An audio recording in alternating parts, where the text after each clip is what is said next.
आज आप देश में किसी से भी पूछिए कि 302 का क्या मतलब होता है, तो वह तुरंत बता देगा कि ये हत्या की धारा है। आप किसी से भी पूछ लीजिए कि 420 का क्या मतलब होता है, तो वह झट से बता देगा कि यह ठगी की धारा है।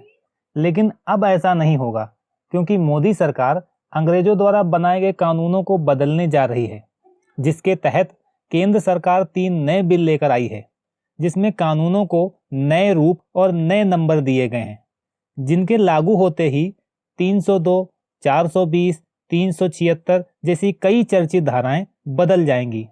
तो चलिए जानते हैं कि भारतीय न्याय संहिता विधेयक 2023 के लागू होने के बाद कौन कौन सी धाराएं बदल जाएंगी। नमस्कार, लीगल नॉलेज के सेगमेंट में मैं एडवोकेट गौरव तिवारी आपका स्वागत करता हूं। यहां हम कानून से जुड़े विभिन्न जटिल विषयों को सरल और रोचक ढंग से आपके सामने लाते रहते हैं। इसलिए अगर आप हमारे चैनल पर नए हैं तो चैनल को सब्सक्राइब कर बेल आइकॉन पर क्लिक करना ना भूलें, ताकि हमारे नए वीडियोस का नोटिफिकेशन आपको मिलता रहे। आइए शुरू करते हैं।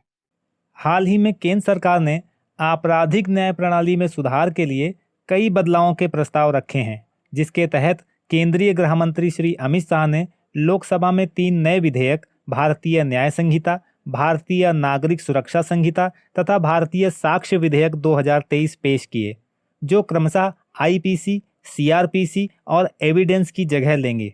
यानी अब आईपीसी को भारतीय न्याय संहिता के नाम से जाना जाएगा और इसमें 511 धाराओं की जगह अब केवल 356 धाराएं ही होंगी। इसकी 175 धाराओं में बदलाव किया गया है और 8 नई धाराएं जोड़ी गई हैं तथा 22 धाराओं को हटा दिया गया है। इसके अलावा इसमें धारा 302, धारा 420 तथा धारा 376 जैसी चर्चित धाराओं समेत अन्य कई धाराओं के नंबरों को भी बदला जाएगा। जैसे धारा 302 को बदलकर धारा 101 किए जाने का प्रस्ताव रखा गया है, इसी तरह धारा 420 को बदलकर धारा 316 किया जाएगा। अब आइए विस्तार से जानते हैं कि किस जुर्म में कौन सी धारा लगेगी। दुष्प्रेरण के लिए लगने वाली धारा 107 अब बदलकर धारा 45 हो जाएगी। वहीं देश के खिलाफ षड्यंत्र में धारा 121 की जगह धारा 145 लगाई जाएगी। देश के खिलाफ गतिविधियों में धारा 121A की जगह अब धारा 146 लगेगी।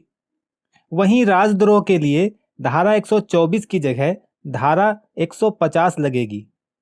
आपने कई बार सुना होगा कि फला जगह धारा 144 लगा दी गई है, लेकिन अब भीड़ भाड़ और हंगामा रोकने के लिए धारा 144 की जगह धारा 187 का इस्तेमाल किया जाएगा। झूठी गवाही देने पर लगने वाली धारा 191 अब बदलकर धारा 225 हो जाएगी। पहले हत्या के मामले में धारा 302 का इस्तेमाल किया जाता था। आपने सुना होगा दफा 302 ताजराते हिंद, लेकिन अब उसकी जगह 101 दफा लगेगी। गैर इरादतन हत्या के लिए धारा 304 की जगह अब धारा 103 लगेगी। वहीं दहेज हत्या के लिए लगने वाली धारा 304B अब धारा 79 यानी 79 हो जाएगी। किसी को आत्महत्या के लिए उकसाने पर लगने वाली धारा 306 बदलकर अब 106 हो जाएगी। इसके अलावा हत्या का प्रयास यानी अटेम्प्ट टू मर्डर की धारा 307 नहीं बल्कि 107 होगी। यानी दुष्प्रेरण के मामले में लगने वाली धारा 107 अब अटेम्प्ट टू मर्डर के मामले में लगाई जाएगी। गंभीर चोट पहुंचाने पर लगने वाली धाराएं धारा 320, 323 और 324 अब क्रमशः धारा 113, 114 और 116 में बदल जाएंगी। इसके अलावा एसिड अटैक के मामले में अब धारा 326B की जगह 122(2) लगेगी। रेप के मामले में पहले धारा 376 लगती थी, लेकिन अब नए प्रावधान के तहत धारा 63 में रेप, 64 में सजा और गैंग रेप के मामले में धारा 70 लगेगी। और आगे बढ़ते हैं। पहले जालसाजी के मामले में धारा 420 का प्रयोग होता था। यह धारा आम जनमानस में इतनी प्रचलित हुई कि इसे मुहावरे की तरह प्रयोग किया जाने लगा। यहाँ तक कि इस पर श्री 420 जैसी फिल्में तक बन गईं। लेकिन अब अगर कोई श्री 420 कहे तो बुरा मानने की जरूरत नहीं है। क्योंकि ठगी और जालसाजी के लिए अब धारा 420 नहीं बल्कि धारा 316 लगेगी। पहले कहते थे फला आदमी बहुत बड़ा 420 है, अब क्या कहेंगे फला आदमी बहुत बड़ा 316 है। ये तो ही मजाक की बात। अब चलिए जल्दी से शेष बची धाराओं के बारे में भी जान लेते हैं। मानहानि के मामले में धारा 499 की जगह धारा 354 का इस्तेमाल होगा, यानी यौन उत्पीड़न के लिए लगने वाली धारा 354 अब मानहानि के लिए लगेगी। वहीं अपमान यानी गाली गलौज करने पर लगने वाली धारा 504 अब बदलकर धारा 350 हो जाएगी। इसके अलावा पहले आपराधिक धमकी यानी किसी को जान से मारने की धमकी देने पर धारा 506 लगती थी, जो अब बदलकर धारा 349 हो जाएगी। किसी सार्वजनिक स्थल पर शराब पीकर दुर्व्यवहार यानी अभद्रता करने पर लगने वाली धारा 510 भी बदलकर अब धारा 353 हो जाएगी।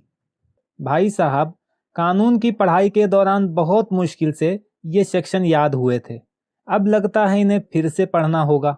आखिर क्या जरूरत थी इनके नंबर्स को बदलने की, ऐसे भी तो अमेंडमेंट हो सकता था। अगर आपको भी ऐसा ही लगता है तो आपको बता दूं कि यहाँ कानूनों में अमेंडमेंट नहीं बल्कि आमूल चूल परिवर्तन होगा। जहां तक प्रश्न धाराओं को याद रखने का है, नए बिल में अपराधों को सरल तरीके से चैप्टर वाइज पुनर्व्यवस्थित किया गया है। इसके साथ ही भारतीय न्याय संहिता में चित्रों का इस्तेमाल किया जाएगा, जिससे नियमों को समझने में और मदद मिलेगी। हाल ही में लागू digital personal data protection bill में भी सरकार ने इसी मॉडल का प्रयोग किया था। Digital personal data protection bill से जुड़ी और अधिक जानकारी पाने के लिए हमारे अगले वीडियो को देखना ना भूलें। आज के सेगमेंट में बस इतना ही। मिलते हैं एक और नए वीडियो में कानून से जुड़े और लेटेस्ट अपडेट के साथ। तब तक के लिए कीप वॉचिंग। जय हिंद।